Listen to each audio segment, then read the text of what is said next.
नमस्कार मित्रांनो, माझे नाव रिद्धी देशपांडे आहे। आज मी तुमच्या सगळ्यांसमोर जिजामाता बनली आहे। आई म्हणजे प्रेम, प्रेरणा, शक्ती, युक्ती आणि या सगळ्यांचा सुंदर संगम म्हणजे स्वराज्य जननी आपल्या माँसाहेब जिजामाता। 19 फेब्रुवारी 1630 रोजी जिजाऊ यांचा कोटी महापराक्रमी शिवाजी महाराजांचा जन्म झाला।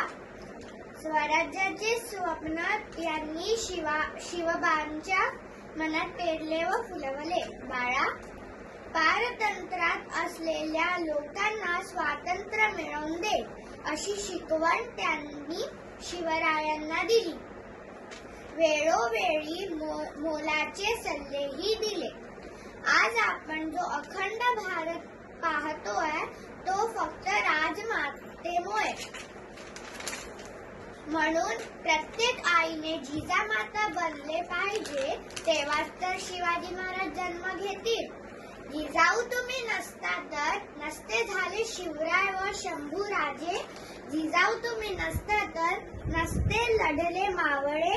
जिजाऊ तुम्ही नसता तर नसते दिसले विजयांचे सोहळे। धन्यवाद।